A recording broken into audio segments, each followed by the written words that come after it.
Hello and welcome to my presentation on how to create an impactful CV, supporting you to navigate today's challenging hiring market. My name is Becky Webber, and I am the founder of Positive Career Advice, which is a resourceful website created nearly 5 years ago now. I have over 20 years of experience in the recruitment industry with Tate Recruitment. Tate is a national UK recruitment company that specialises in office recruitment and is also owned by the Impellum Group, which is the #1 staffing business in the UK and 6th largest globally. The reason I created Positive Career Advice is my way of giving back. But more importantly, I really wanted to support job seekers to increase their visibility in a very crowded job market, in a very challenging and very technically driven or technology driven environment as well. It's very hard to be visible when you're reliant on being online and using a CV as your foot through the door. So CVs are very important, and that's why I've created this presentation to support you to increase your visibility. Over the next period of time, we'll be covering all of the aspects that you can see on this particular slide. I'm going to guide you through a step-by-step process, which will help you create an impactful CV, which will showcase your achievements, your skills, and your career aspirations. The aim is to encourage more interviews to help you secure the right job with the right employer. You will be able to access the guide that accompanies this webinar from my website, which is www.positivecareeradvice.com. And alongside that guide, you'll be able to also access some CV templates that you can download as well. So many job seekers create their CV through their own lens, as in, this is me and this is what I have to offer, often including unnecessary information to ensure all areas are covered, just in case, and running the risk of obscuring vital information and value that an employer needs to see and be reassured by.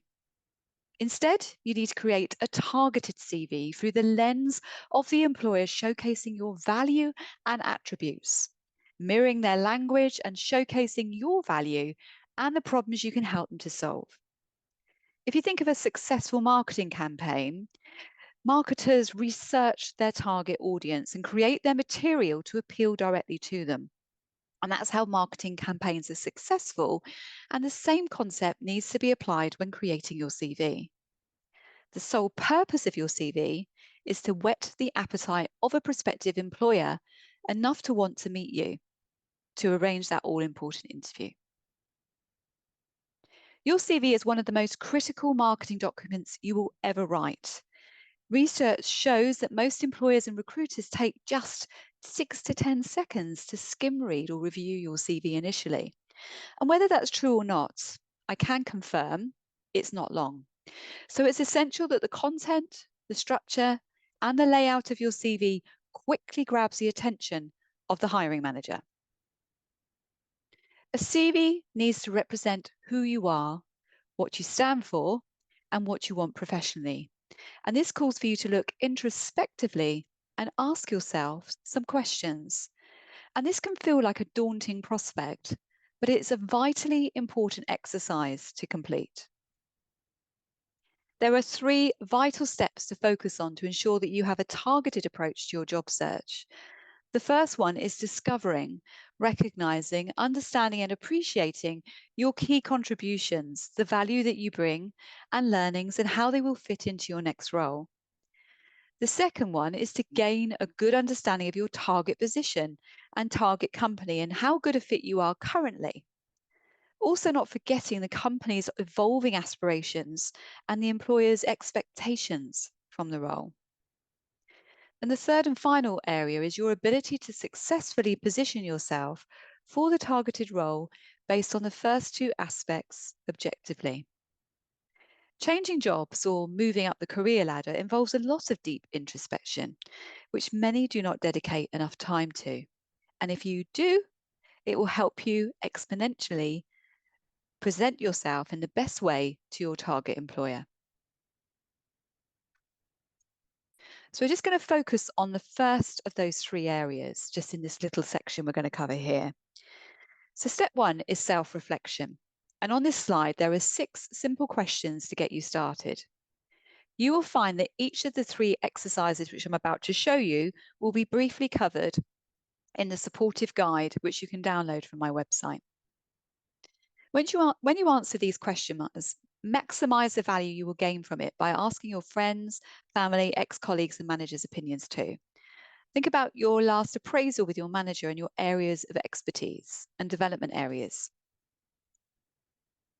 Without exception, with every webinar that I've ever delivered on CVs, this is one area many people find challenging. When we create our CVs, we need to move away from a responsibilities-orientated CV towards an accomplishment-orientated CV. After all, a shopping list of duties and responsibilities with limited business impact and value is not going to help you stand apart from your competition. So on this slide, you'll see a few pointers to help you. And don't just think about what you do at work, also consider what you do outside of work.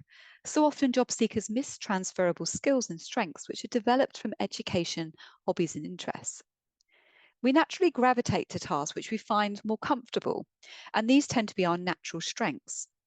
We can also shy away from tasks, and these often are areas we feel less comfortable doing. Perhaps they may be areas you wish to develop or tasks that you simply would rather avoid. And understanding all of these factors increases our self-awareness and helps us gain greater clarity on our career destination and what's going to make us happy. As you consider examples, structure your responses as follows. Describe the achievement. What was it done? What was done and who was it done for? How did you accomplish the achievement? Consider that step by step. And the results of the achievement. What was the impact? And be as specific as you can. If you can add a quantifiable amount to it or a percentage, that always helps with creating impact. Now, you're not going to demonstrate all of that on your CV, but it will help you immensely in an interview as well to be able to answer some of those competency-based questions. But on your CV, you're going to focus on the action and the result. Now, if you have limited work experience, consider creating a CV that focuses on your related academic projects, demonstrating the part you played, the action you took, and the result you achieved. And tailor it to the role that you are applying for and ensure you maximize relatability and value. We cannot expect to know what we want out of our next job opportunity if we do not appreciate what is important and essential to us. Identifying our values will get us much closer to the answer. And in the guide that you will be able to access on my website, you'll be able to download a free link that will give you a values exercise that will help you and support you. Once you've completed the exercises, you should have more clarity on your areas of specialism, the skills and strengths that define you, your accomplishments, and that's your career, educational and extracurricular, what drives you, and your values and purpose. And if you prepare well, it will help you to exclude information that's unnecessary on your CV and help you speak more simply to your target employer, answering their most vital question, which is, why should I hire you? To stand out and be compelling, you need to be able to clearly articulate how you can add value and help your target employer solve their problems. So doing some groundwork before you submit your application can make a huge difference to successfully securing an interview. You may not be directly responsible for solving a specific problem, but you will have played your part, and that will be in your role to help bring that solution to life. This generic list that I've created may help inspire and remind you of times when you've had to quickly adapt, move away from the status quo, be creative, bring in new knowledge, network to widen your understanding, research, learn a new skill, and so on. But do not rely on my list. Create your own list of pain points relevant to your target employer and your target industry. And think of real examples where you've solved transferable skills and problems and added value, and be as specific as you can. We're now going to move on to essential things that you need to know. A CV should be focused, which often means 2 pages in length. In some cases, a 3-page CV is appropriate for more senior level executives who have more content to add. And certainly for academic CVs, they do need to be longer. Including experience from over 15 years ago is often outdated, and unless your experience is relevant to the role you are applying for or related to the company you are approaching. A CV is a summary document, therefore, it should not tell the reader everything about your career. Remember, we're whetting the appetite enough to want to be interviewed. And job seekers often make the mistake of going into far too much detail and then not allowing the necessary information to speak. CVs that look like a manuscript can be incredibly off-putting, and there will be a high likelihood that it won't receive much viewing time. If you think about your own behaviours when you receive a document that's plagued with words and very little white space, it can be very, very overwhelming to initially look at. And it's the same when it applies to your CV. So again, remember to create your CV through the lens of your target employer to allow the necessary to speak.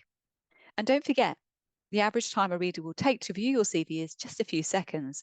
So your CV design should immediately draw the reader's attention to the most important parts you wish them to see. So we're just briefly going to cover applicant tracking systems. There is a researched couple of guides on my website. We'll go into an awful lot more information, but there is a few important things that we need to bear in mind when we're applying online for jobs and when employers are using applicant tracking systems, or ATSs as they're often referred to. So an ATS system helps recruiters and hiring managers to move applicants through the hiring process from application to interview to offer or rejection. They are designed to increase the speed of hiring, to identify the most suitable people for a role, and they're also a central base for a company's hiring efforts. Now, there are many myths and misconceptions surrounding ATSs, and that very often that artificial intelligence is used to source applicants. Now, it can be true in some cases, but more often than not, it's very much the individual, the person behind the system that's making the decision as to whether or not you've been successful for that shortlist. Sometimes a CV can be rejected very quickly, and that's because maybe there are some screening questions involved. And if you haven't answered the right answer to those questions, then you will automatically be put into a file, if you like, to be rejected. But that still has to be actioned by a human. So there are only 2 reasons why a CV will be automatically rejected. And that's because if your CV is too big, or it's seen as an image, in which case the applicant tracking system can't read the words or the text within your CV. And that's the only 2 reasons. Yes, the layout of your CV could distort, and so you do need to avoid certain tables and formatting within your CV. But the general rule of thumb is that if you complete your standard CV, it will get through an applicant tracking system. Like I say, there's only 2 reasons why it will ever be rejected by the technology itself. The most important thing to remember is that keywords are used to identify whether or not you are a potential shortlisted candidate. That's not to say that a human won't also read your CV, of course, because we are in a talent short market and recruiters and hiring managers are desperately keen to make sure they hire high quality people. But to make that job easier, just like you use keywords to find jobs, they will use keywords to find you. So you need to make sure you're using relatable keywords to the job that you're applying for, which means tailoring your CV to include those keywords and repeating them every so often through your CV, and making sure that you're using full words and not necessary abbreviations, because whatever the words are that they put in that search will be the words that will be picked up on your CV. So again, you need to be mindful of spelling as well. The other thing to bear in mind is to make sure that when you have on your CV, you're using standardized job titles. Sometimes when we work for previous employers, they can give us quite interesting job titles. So think about the keywords that you use to find the type of job you're looking for, if it's a similar type of role, and just be prepared to be adaptable to change your job title within your CV so that it gets picked up more easily. Hard skills are easier to find through keywords rather. That's not to say that soft skills shouldn't be in your CV as well, because once that CV is in the hands of a hiring manager, they'll be looking at the relatable fit and cultural fit, that, your personality and how you might fit into their organization. As I said earlier, stick to simple formatting, avoid tables, multi-columns, avoid pictures where possible, and text boxes, because sometimes with some of the applicant tracking systems, they cannot pick the text out of those tables or text boxes. But generally, they shouldn't be feared.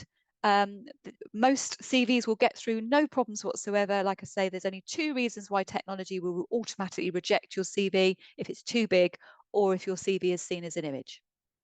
Okay, let's move on. A winning CV does not include cliches, and job seekers often overuse cliches and jargons in their CV. So be very careful and mindful of that. Also, avoid words like hardworking, enthusiastic, passionate, and driven. These are not only unsearchable words for applicant tracking systems, but they also take up valuable space on a CV and add no value to your application unless they're justified, unless you can prove those words are real skills and attributes that you have. And like I say, the key thing is proving your capabilities by providing examples of your achievements and skills. As I've already mentioned, how you structure your CV to strategically draw the reader to major achievements first will be critical. So make sure you order your career history in reverse chronological order, demonstrating your employment background, job titles, companies, dates, key areas of duties and achievements, most recent to past. I know that seems obvious, but we still see CVs the wrong way round. And obviously, we want to be able to see your more recent experience rather than what's happened 10, 15 years ago. Also, avoid putting a picture on your CV. It can make a CV look outdated, and it's also can be discriminatory as well. Now, in some cultures, some countries, it's necessary to include a photograph. In Scandinavia is one of those examples. But if you're just be mindful of your cultural way, the type of country you're applying to, if you're applying overseas, and what's the norm. Okay, in the UK and the US, it isn't normal to put a picture on your CV. Everyone, and I mean everyone, has barriers to being hired, whether that's gaps in employment, a job that was a mistake, a jumpy career history, or a long stint with an employer, where future employers may assume that they will resist change. Where there might be a negative, there is always a positive. So just to give you a couple of examples, if you've got gaps in employment, make sure you show them on your CV. A hiring manager will be able to spot them anyway, and they'll make their own assumptions unless you clarify what those gaps were. Think about what you've learned during that gap time. Having a career gap isn't out of the normal. Going traveling educates you and makes you aware of more cultures. If you've done up a house, you've had to manage a project, all of those sorts of things will have transferable skills. And this is a great way for you to showcase additional capabilities that could be relevant to the job that you are applying for. So don't forget to draw those skills out and really amplify those. Another example, if you had a job that was a mistake, and many people do, don't miss it out unless it was very brief and some time ago. You can show in an interview humility and describe why it wasn't right for you and what you learned from the experience. Obviously, we never want to badmouth a past employer, though, but wherever we make a mistake or something's not quite right, we always learn. And it's a great way to demonstrate how reflective you can be and how that's made a difference to you moving forward. Just one final one, a jumpy career history. If you've had a jumpy career history, rather than thinking, well, I'm going to be unemployable because people are going to think I've got lack of stability, you may have had a jumpy career history because you might have had a lot of temp roles in quick succession, or you may have been unfortunately made redundant a few times. None of these areas may have been anything you could have done anything about. But the key thing to remember is every time you go into a new employer, you've had to learn a new structure, a new culture. You've had to fit in. You've had to learn new systems. You've had to be productive. And the more experience you've had of learning new ways of working and new ways of being, working within an environment or a new company, it means that you can be more productive more quickly. So again, twist it to your advantage as well. Okay. And I will just cover the long stint with one employer. It can be seen as a real great thing that you've got stability, but it can also be seen that you may be adverse to change. So make sure in your CV that you highlight anything that shows that you've taken on new projects or that you've gone through mergers and acquisitions, anything that demonstrates that you have evolved your skills, because you would have done. Nothing would have been the same 20 years ago when you first started a job to what it's like now. So, really demonstrate how you embrace change and how you are willing to learn new skills. And that can overcome some of those negative thoughts that a hiring manager may initially perceive that they have when they look at your CV.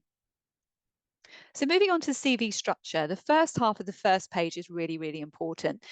Imogen Smith is a completely made up name, by the way, and you can download several versions of the CV structure um, from my website, which is in a Word format, which you can overtype, and it's already formatted for you, just to make it easier for you. Make sure you include essential contact information only. Do not include your full address. Again, we need to protect our personal data, but give enough information to give reassurance to a prospective employer that if it's an office-based job, you're not a million miles away. Ensure you have an email address that's professional, and also, doesn't create the wrong impression, or creates the right impression, should I say. If appropriate, just as an idea, you can use a job title at the top if you're applying for a role which is an evolution of the type of role you're already in rather than a career change, as that can add reassurance and clarity at the beginning of your CV. Make sure you write your career statement free of cliches. There's a separate guide on my website that will help you to create your career statement. Also showcase your most relevant, impactful achievements to the job. You can see that we've got dates under key career successes. So again, you're joining the dots to ensure that the hiring manager doesn't have to think, oh, was it 5 years ago you achieved that achievement? Or was it in your last job? You're actually demonstrating where that is on your CV. Just to show you a slightly different format of a CV, this again looks slightly similar, but you'll see there's a whole section there which is key skills and accomplishments. And this is really good if you're changing careers or returning to a career and you need to create, like I say, a different type of CV that really amplifies and shows off those transferable skills and the value that you offer. One of the hardest things with a CV is really filtering in that personality because it always feels very corporate. So, an idea that I put together with this version of a CV is having a passion statement next to the key transferable skills that you really want to highlight to that prospective employer that's most relatable to the job that they're looking to hire for. And really think about what leadership means to you, what staff recruitment, development, retention means to you, or continuous improvement means to you. Obviously, your words will be different, but think about what they mean to you. But also bear in mind, again, we're writing this through the lens of your prospective hiring manager. Going back to the other version of the CV, this is the second half of the first page. Again, you need to make sure you're using keywords that are relatable to the job that you've looked at and you're applying for, or the industry that you're aspiring to work within. Employers will ideally want to see your experience on the first page of your CV. And also make sure that you add context. So, for example, we can assume that Vodafone is a telecoms company, that's a well-known company, but what about other companies you may have worked at where it's not so obvious of the industry? So make sure you add some context in there. Also, the size of the organization. If you're in a leadership position, the size of the team that you were responsible for, or the size of the team you work within. Scale and scope. It all adds reassurance, relatability, and it's more likely to highlight that you're a great cultural fit if there are similarities between the prospective employer and where you worked previously. Turn each bullet point into accomplishment. Don't use it as a shopping list of duties. That you cannot get as many interviews that way. So we need to really think, go back to that first point of being introspective, finding our value, finding how we can help solve problems, and really demonstrating those as best as we possibly can. And where possible, finding some quantifiable, measurable aspects in there to really show the impacts that we've had within the previous roles we've had. Moving on to the second page, again, you continue to elaborate on your career history. Again, you might want to go back 10, 15 years. Don't go back too far again, because we've got to think about ageism. And also experience from that far back isn't going to be as relatable to most recent experience as well. If your CV is really long with lots of years and years of experience, it's never going to be fully read. So you want to make sure that you're amplifying the key messages, the key value, the key attributes that you have in order for you to get that interview. Showcase your relevant skills. Make sure you put your highest education achievement. You don't need to go all the way back and show absolutely everything, and make your interests interesting as well. They're also littered with transferable skills if you can really bring those out. And you can see just those two lines. They're not, I enjoy spending time with my family, I enjoy reading, or I like going walking. Actually, think about what are the achievements that you've had. You know, if you're part of a running club, what part do you play? Do you showing that you're in a running club proves that you turn up every week. If you run races, you've trained for that race, you're dedicated, you're determined.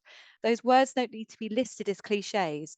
They're subliminal, but they are already proven within your CV. And you can do that in your interests as well as throughout your CV through your experience as well. There is a space for a more creative CV, particularly if you're applying directly to the hiring manager and you're avoiding going through an applicant tracking system. This version of the CV was created on canva.com, which you can access free of charge. You don't need to pay the membership fee for it. Be careful though, you don't want it to be offensive to the eye. So make sure you keep the colors subtle, make sure that you're making it easy to read. And not overcomplicated. CVs are very subjective. We all have preferences. We all have different ways that we like to see things. Some people might like this version of a CV. Some people may prefer to do something different. So again, it's just another way of demonstrating to you that you can have a creative CV. You just need to be mindful of how that CV is going to traverse through the job hiring process and whether it's going through an applicant tracking system or not, and knowing when to use it. I was very fortunate to have someone on my webinars that shared with me their CV and said that it would be absolutely fine for me to share it with you.